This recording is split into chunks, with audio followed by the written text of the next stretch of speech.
I am so excited to be part of Growth Day. When it comes to your life, I always think of people in four big circles. That you have a biology, so the physical functioning of your brain and your body.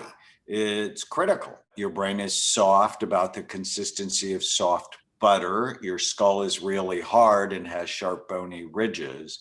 So we have to protect it.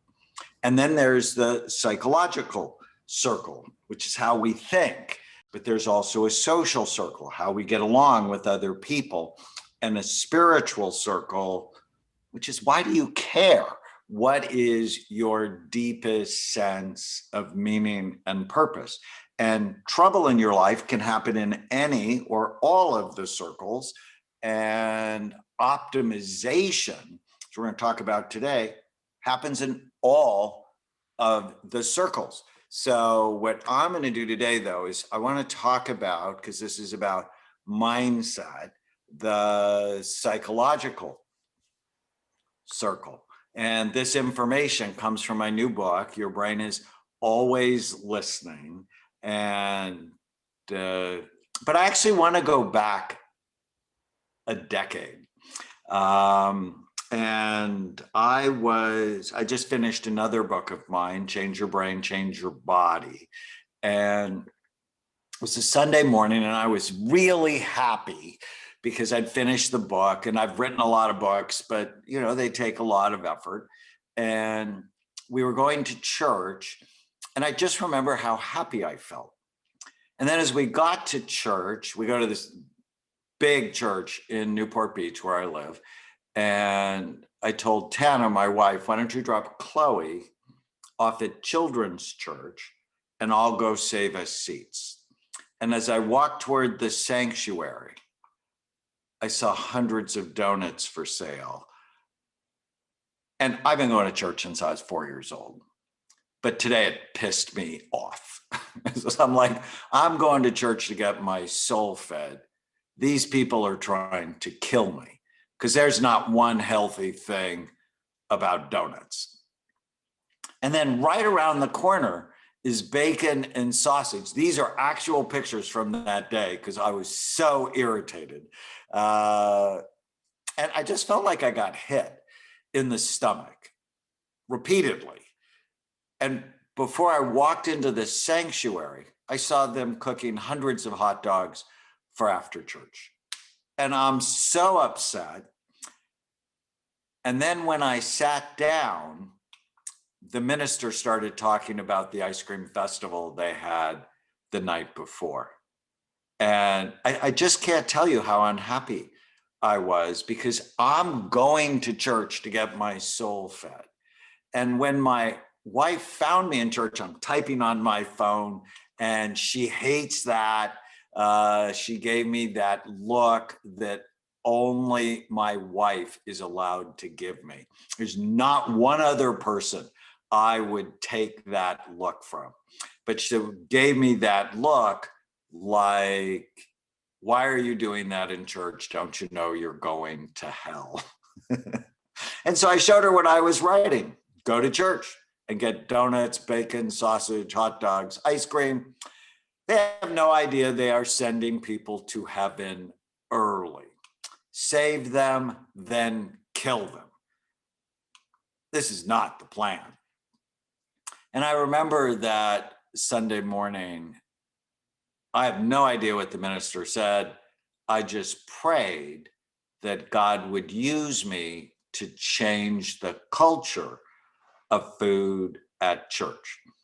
And it was fervent, but during the prayer, my mind, because your mind's always messing with you, my mind went, oh, great. How's that going to happen? You're a psychiatrist, you look at people's brains, you have no connection to changing the culture of food at church.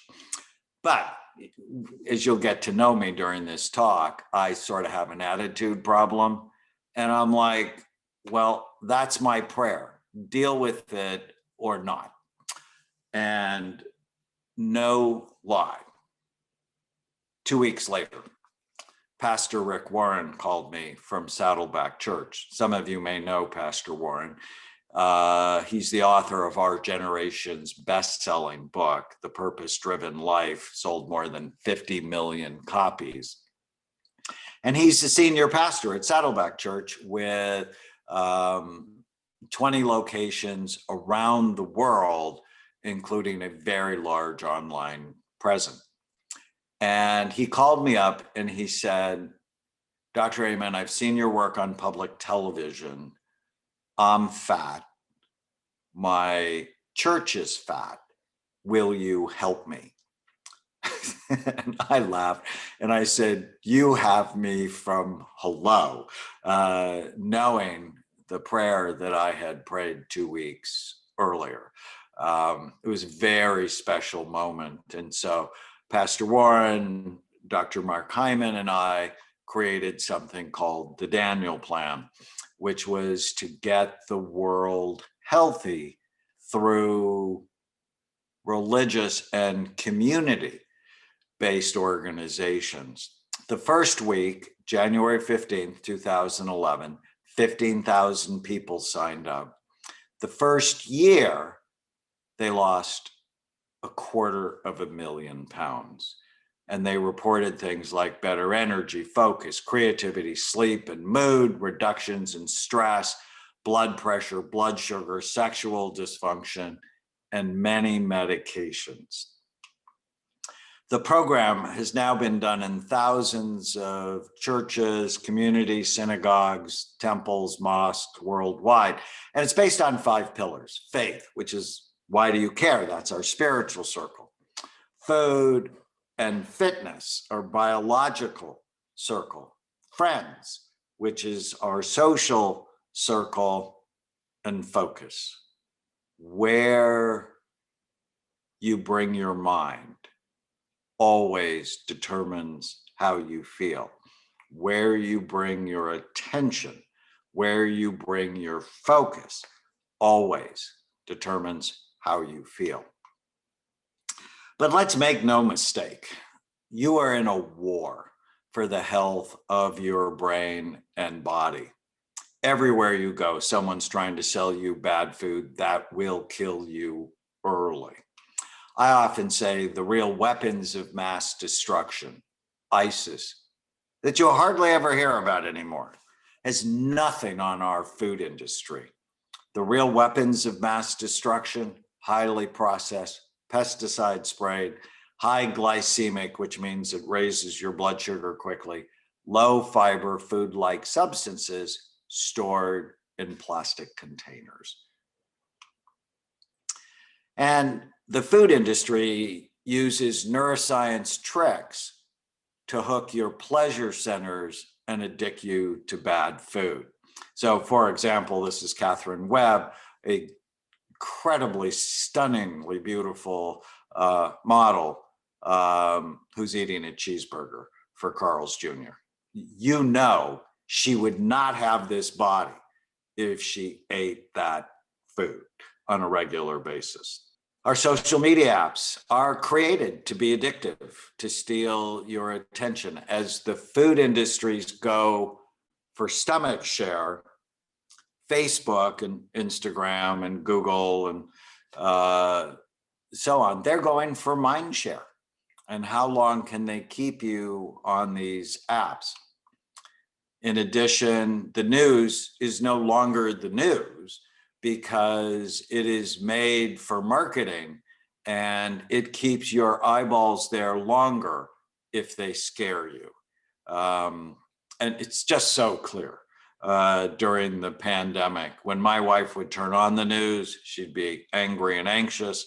And when she turned off the news, she was just much more normal, more herself.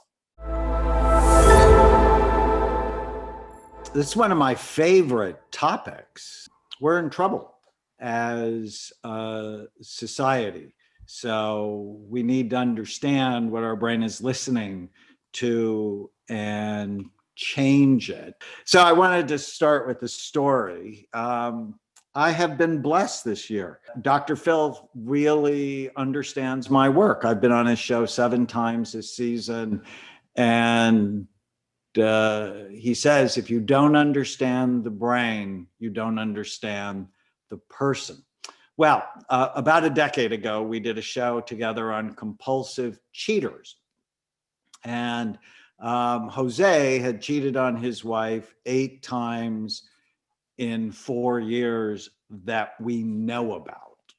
And his wife had a gun and she was going to shoot him, and it was perfect for Dr. Phil. And when I scanned Jose, this is a SPECT scan. SPECT is the study we do at Amen Clinics. He's got low activity in the front part of his brain. So this is a big part of the focus area of your brain. And those holes means he's got really sleepy frontal lobes. So he's easily distracted, disorganized, short attention span, and he was excitement seeking. And for whatever reason, Jose and I, we really came to love each other, and he did everything I asked him to do. I love that because it works. What we did was we got very clear on his goals, but not work. Relationships. What do you want? He wanted to be married because he didn't want his daughter growing up in a broken home like he did. With work, and he was working in a tattoo parlor. He wanted to be better. With his money, there's always a problem. With his physical, emotional, spiritual health. So we do goal setting in the 4 big circles of your life: your brain, your mind, your relationships, and your soul. Why do you care? And then I taught him these 2 words. These are the most important 2 words in the English language when it comes to your health. Then what? If I do this, then what happens? If I say this, then what happens? And then we worked on all 12 of the steps. So that was his scan before. 7 months later, his brain was better. He hasn't cheated since. We're at a decade. And oh, by the way, he went to nursing school, then he went to nurse anesthetist school, and he's making like 200 grand a year. And his children are not being raised in a broken home, which is his goal. So step 1, you got to know your goals. But too often people think of this as work related, and I'm like, no, that's how you burn out. They need to be relationships, work, money, physical, emotional, spiritual health. What do you want? So that's step 1. Step 2, you got to get your brain right. If your brain's not right, you're not right. And it doesn't matter if you do anything else. With a healthy brain, you're happier, you're healthier, you're wealthier, you're more successful. Why? Because you make better decisions. Ultimately, it's the quality of your decisions, moment by moment, over time, that determine your happiness, your health, your wealth, and your success. Over the years, I've been able to boil down brain health into this very simple phrase. If you want to keep your brain healthy or rescue it if it's headed to the dark place, you have to prevent or treat the 11 major risk factors that steal your mind. Blood flow is just critical. The number 1 brain imaging predictor of Alzheimer's disease is low blood flow. And basically it comes down to this question: is it good for my brain or bad for it? And if you can answer that question with information and love of yourself, love of your family, love of your mission, you do the right things. Step 3 is you have to know your brain type. Everybody's got a different brain. And I've had 2.5 million people take our online questionnaire. It's called our Brain Health Assessment, brainhealthassessment.com. And you'll know, are you a balanced brain type, spontaneous? That's really my ADD group, short attention span, distractibility, restlessness, impulse control. It's important to get it treated. Doesn't necessarily mean medicine, but medicine for some people is life-changing. but I have strategies for each of these types. The persistent people are the OCD people. And if you have ADD, I watched the chat, a couple of people go ADD and creative, and that is absolutely true. The sleepier your frontal lobes, the more outside of the box thinker you are, but don't hire the ADD person to be your executive assistant. They will make you crazy. You hire the persistent people and the cautious people to be your assistant, because they will follow through on what you need to get done. The sensitive types are empathic, or empath people, but they can struggle sometimes with negative thoughts. The cautious people are anxious.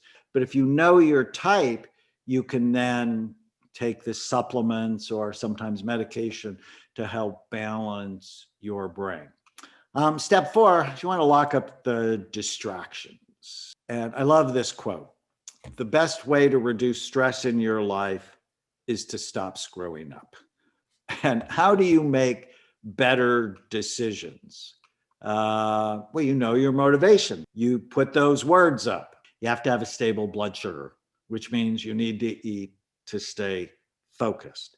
I love this study they did at Emory University where they took 107 married couples, tested their blood sugar at the end of the day, and then gave them voodoo dolls. And they asked them to express their feelings about their partner with the pins in the dolls. And the people who had the lowest blood sugar levels had more than twice the number of pins in the dolls. So if you get hangry, that eating protein and healthy fat at every meal helps to balance your blood sugar and your attention, and helps to protect your loved ones from your hangriness. 7 to 8 hours of sleep. Sleep is absolutely essential. Little to no alcohol. I'm not a fan of alcohol. Ever since I started looking at the brain in 1991, and I saw the damage it did to scans, I have been railing against it, and it's not gotten me a lot of fans. Healthy vitamin D and omega-3 fatty acids. All of you on this call, you should go to the lab and get your vitamin D and omega-3 index taken. I actually think most people should be taking 5,000 international units of vitamin D a day and 2,000 units of omega-3 fatty acids. But you got to get your nutrients right. You also want to avoid trigger foods that steal blood flow to your brain. Did you know that gluten decreases blood flow to the brain? It gives you brain fog, and dairy insensitive people as well. Surround yourself with like-minded people. People are contagious, like COVID.